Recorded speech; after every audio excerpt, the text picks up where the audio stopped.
Hey everybody, Mr. Regan here. And up to this point, we've realized that Sherman's claim might not be 100% accurate.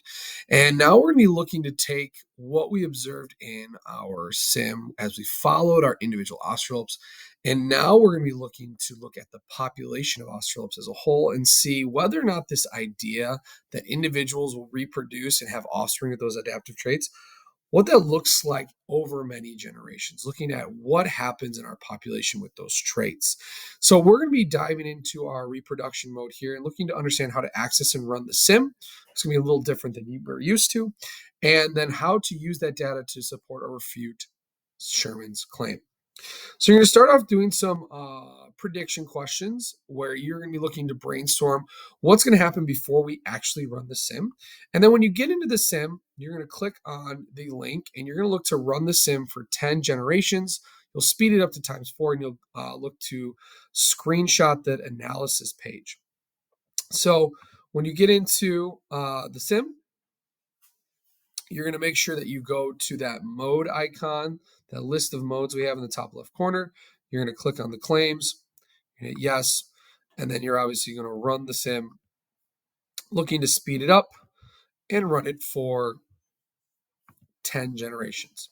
Now, when you get to the analyze page, this is where you're going to obviously find your data. And if you notice down here, we have our toggle bar that allows you to toggle through different generations. And you're able to see if you move from generation 1 to generation 2, we start to see those changes from the starting population, the bars with the dashes in it, to the population at that generation. So that would be the blue bar and so on.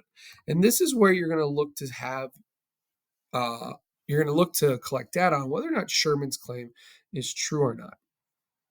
So when you get to the last set of questions where you analyze Sherman's claim, you're going to be deciding what happened. Can we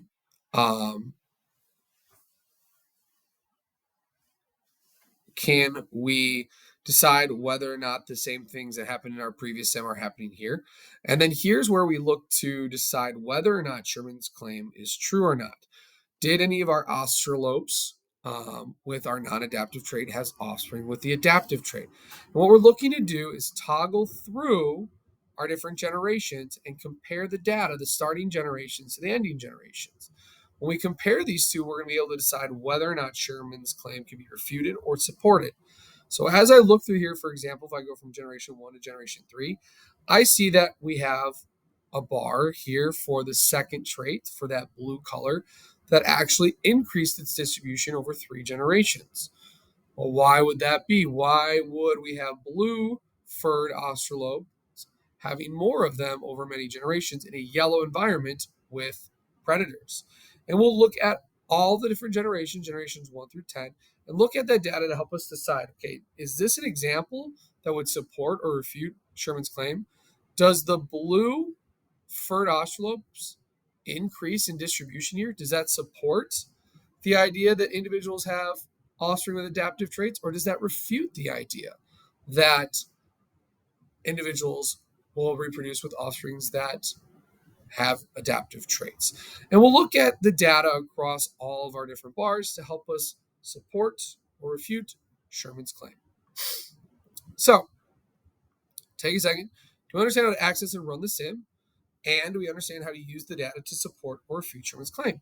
Put your X where you fall. Reach out if you have questions or if you put your X in yellow or red, and as always, good.